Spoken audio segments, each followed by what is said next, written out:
Hər vaxtınız xeyir olsun, əziz Yurt Media izləyiciləri. Bugündən etibarən ölkəmizin bölgələrin həyatının işıqlandırılması ilə bağlı yeni yurttaş layihəmizə başlayırıq.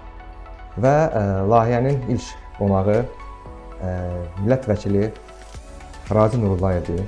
Razi bəy, xoş gördük sizi studiyamızda. Xoş gördük. Açığı bu verilişi hazırlaşarkən ilk gözümüzə dəyən sizin bir turistin belə deyək, qarşılamaq üçün Bakıdan Qazaxa yollanmağınız oldu. Açığı o həmin fakt geniş müzakirələrə səbəb oldu.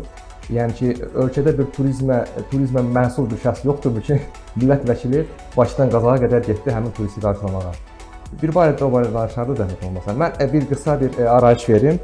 Demək, Taina Liekari Finlandiyalı turistdir və Guinness Rekordlar kitabına düşmək üçün 40.000 kilometr piyada gəzməlidir. Ölkələrdə olanmalıdır. Madrid şəhərindən başlayıb və bu günə kimi 6.000 kilometr yol qət edib. Həmin o Finlandiyalı turist Gürcüstana kimi gəlib və oradan keçmək istəyəndə Azərbaycana təbii ki, quru sərhədlər bağlı olduğuna görə məcbur olub gəlsin Bakıya, Bakıdan Qazaxa yollansın. Və bu turistin məşəqqətli yolunu Razi bəy izləyib və xahiş edirəm təsərrüfatınızı danışarsınız bu barədə. Taina Liekari dediyiniz kimi Finlandiyalı turistdir. Mən onu Gürcüstanda olan zaman artıq Azərbaycanla bağlı videolar paylaşırdı və bəzi narazılıqlarını bildirirdi ki, mən keçə bilmirəm. Onun əlində müəyyən sənədləri olub, o əvvəlcədən bilib ki, quru sərhəddi bağlıdır, amma müəyyən yerdən kağızlar hazırlayıb və düşünüb ki, onu buraxacaqlar, buraxılmayıb. Və onun nağadı sıralı olub ki, o Azərbaycana gəldiyi vaxtda artıq ucuz biletlər qalmayıb və məcbur olub biznes klass bileti alıb təyyarəyə. Bu da ona başa gəlib hadisə 1200-1300 manata. Və bu da buna görə əsəbləşmişdi, videolar paylaşırdı, videonun altında yüzlərlə şərhlər var idi və düşünürdü və orada bəzi Azərbaycanı qılayanlar da var idi və s. Ben onu izlədim, sonra o videonu mənə atdılar, çünki mən Azərbaycan Finlandiya Parlamentlərarası Dostluq qrupunun rəhbəriyəm. Və sonra mən onunla əlaqə saxladım, daha doğrusu Instagramında yazdım ona, o da cavab yazdı, telefonunu göndərdi. Artıq mən bildim ki, o Azərbaycana uçub Qazaxa gedib və çünki həmin Qırmızı Körpüdən də piyada yolunu Bakıya başlamalıydı. Və gördüm ki, yenə də narazılıqları var, narahatlıqları var, isti havadır və s. Və düşündüm ki, mən onun müəyyən mənada könlünü almalıyam, Azərbaycanı ona başqa bir səmtdən tanıtdırmalıyam. Turizm agentliyi ilə əlaqə saxladım. Sağ olsunlar, onlar da müəyyən məlumatlar da verdilər. Onlara da məlumat verdim. Aidiyyatı dövlət qurumlarına da bununla bağlı məlumat verdim, məlumatlandırdım. O məlumatları da götürdüm, özümlə getdim Qazaxa. Onu da gördüm. Bir yerdə yemək yedik, çay içdik, müəyyən hörmətlərimi ona göstərdim, qayğımı göstərdim, danışdım və sonra o da video çəkdi, mən də video çəkdim, paylaşdım və ondan bəri də Azərbaycanla bağlanacaq xoş nələrsə paylaşır və orada yüzlərlə şərhlər olur. Orada insanlar da Azərbaycana gəlmək istəyirlər. Turizm agentliyi də bizə bir hazırlayıb məlumat verir ki, onunla Bakıya qədər yolunda hansı turistik yerlər var, nələri tarixi abidələr var, onları paylaşıb göstərə bilər. Onlar da bunu etdilər və mən də aidiyyatı dövlət demək ki, o qurumlarla da əlaqə saxlamışam. Məsələn, mən elə buradan Gəncənin başçısı mən Niyazi müəllim Bayramova təşəkkür edirəm. O özü də onu qarşıladı və ondan xahiş etdim. Onun otelini də ödədilər, onun yemək içməyini də. Hətta orada xəstələnmişdi. Niyazi müəllim özü onu apardı. Xəstəxanada o da yanında dayanıb. Yəni çox böyük ona hörmət göstərir və mən ona görə təşəkkür edirəm. Çünki Gəncə də bu il beynəlxalq bir yarışmaya ev sahibliyi edəcək. O da Gəncə ilə bağlı çoxlu paylaşımlar edirdi və mən sevindim ki, Azərbaycanın bax belə məmurları da var ki, onlar da ona kömək etdilər. İndi o, yəni Azərbaycanın rayonlarını gəzə-gəzə Bakıya gəlir. Mən də indi bu yaxınlarda gedəcəm, onunla bir rayon arası, onunla piyada gəlmək istəyirəm, gedəcəm.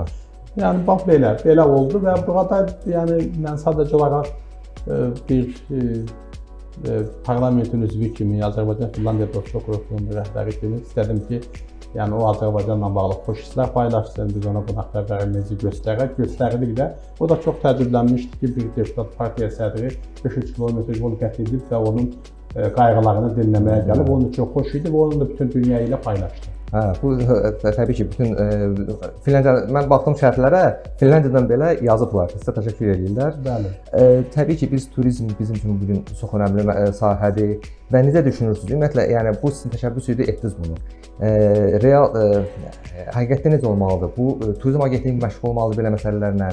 Yəni hər bir turistin məmnun qalması bizim üçün önəmli məsələdir. Yox, turizm agentliyi əlindən gələn edir. Onlardan narazılığım yoxdur. Onlar işləyirlər.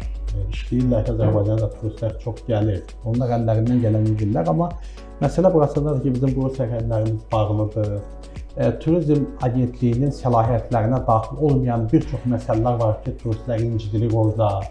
Mənə belə gəlir ki, turizm agentliyinə müəyyən səlahiyyətlər verilməlidir ki, məsələ tamamilə onların məsuliyyətində qalsın və bilinsin ki, kimdən soruşulur o problemlər. Məsələn, bir ara biz həmişə düşünürük ki, insanlar üçün daha yaxşı şərait yaradılmalıdır. Ondan sonra bir çox turizm şirkətləri yaradılır. Onlar turistləri aldadırlar, incidirlər.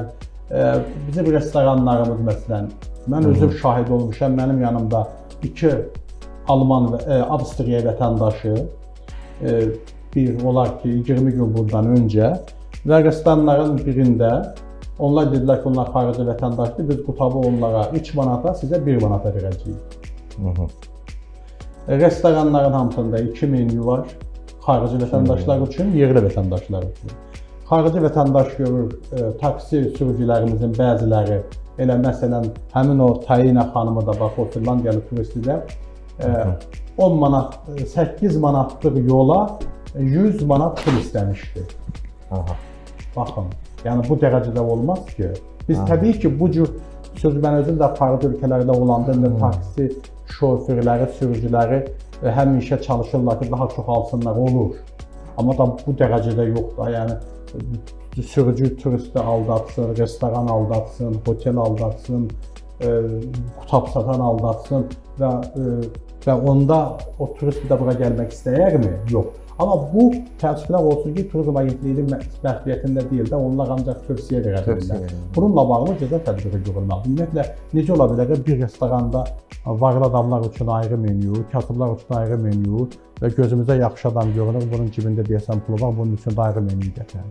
Və gəlirli hesabı da aldadırlar. Yəni, bu məsələlərə ciddi tədbir görülməlidir ki, çünki bir çox turistlər ilə müraciət edir və bunu hər kəs bilir. Ümumiyyətlə, kafelərdə, restoranlarda, istirahət yerlərində turistləri aldadırlar. Və o turistlər də gedir, sonra Azərbaycanla bağlı bədbin videolar paylaşırlar. Bu da turistlərin gəlməsinin qarşısını alır. Təbii ki, bununla bağlı ciddi tədbirlər görülməlidir, mütləq şəkildə. Və bu məsələdə, belə deyək, bir sıra nümunələr göstərilməlidir ki, həm xarici ölkələrdə necə olur, həm Bakının özündə də. Əsasən problemlər biz görürük ki, bölgələrdə olur. Çünki Bakıda yenə hər hansı bir nəzarət mexanizmləri var. Bölgələrdə bu mexanizmlər yoxdur.